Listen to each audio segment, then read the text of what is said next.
بسم اللہ الرحمن الرحیم السلام علیکم دوستوں، امید ہے آپ سب خیریت سے ہوں گے۔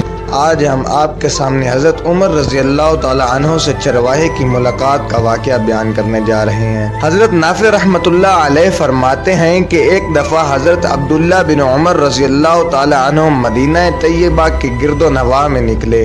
آپ کے ساتھ ایک شاگرد بھی تھے۔ کھانے کا وقت ہوا تو شاگرد نے کھانے کے لیے دسترخوان بچھایا۔ اتنے میں پاس سے ایک چرواہا گزرا اور اس نے سلام عرض کیا۔ حضرت عبداللہ بن عمر رضی اللہ تعالی عنہما نے فرمایا، آؤ بھائی تم بھی کھانے میں شریک ہو جاؤ۔ اس نے کہا کہ میرا تو روزہ ہے۔ حضرت عبداللہ بن عمر رضی اللہ تعالی عنہما نے فرمایا، کیا تم اس قدر شدید ترین گرمی کے دن میں بھی روزہ رکھے ہوئے ہو اور اس حالت میں بھی بکریاں چرا رہے ہو؟ اس نے کہا، باخدا میں ان ایام خالیہ سے حصہ وصول کر رہا ہوں۔ حضرت عبداللہ بن عمر رضی اللہ تعالی عنہ نے اس کے زہد و ورع کا امتحان لینے کے لیے اس سے فرمایا، ایسے کرو کہ اپنی بکریوں میں سے ایک بکری ہمارے ہاتھ فروخت کر دو، ہم تمہیں اس کی قیمت بھی دیں گے اور گوشت بھی دیں گے، گوشت سے تم روزہ افطار کرنا۔ اس چرواہے نے عرض کیا کہ ان بکریوں میں سے کوئی بکری بھی میری نہیں ہے، بلکہ سب بکریاں میرے آقا کی ہیں۔ حضرت عبداللہ بن عمر رضی اللہ تعالی عنہ نے اس سے فرمایا کہ تمہارے آقا کو ایک بکری نہ ملی تو وہ تمہارا کیا بگاڑ لے گا؟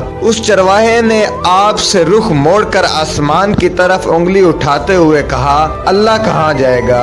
یعنی بالفرض اگر میں دنیاوی آقا سے بچ بھی گیا تو اللہ تو دیکھ رہا ہے، اللہ تو دیکھ رہا ہے، وہ تو کہیں چلا نہیں گیا، اس سے بچ کر کہاں جاؤں گا؟ حضرت نافع رحمۃ اللہ علیہ فرماتے ہیں کہ چرواہے کی یہ بات سن کر حضرت عبداللہ بن عمر رضی اللہ تعالی عنہما پر ایک عجیب سی کیفیت طاری ہو گئی اور آپ بار بار چرواہے کی بات کرتے رہے کہ دیکھو چرواہا کہہ رہا ہے، اللہ کہاں جائے گا، اللہ کہاں جائے گا۔ حضرت نافع رحمۃ اللہ علیہ فرماتے ہیں کہ جب آپ مدینہ طیبہ واپس تشریف لائے تو آپ نے اس چرواہے کے آقا سے وہ ساری بکریاں اور چرواہے کو خرید لیا، پھر چرواہے کو آزاد کر کے ساری بکریاں اسے بخش دیں۔ دوستو، ہمیں اس ایمان افروز واقعے سے یہ سبق ملتا ہے کہ ہمیں اللہ تبارک و تعالی سے ہر وقت ڈرتے رہنا چاہیے تاکہ ہمیں دنیا و آخرت میں کامیابی حاصل ہو سکے۔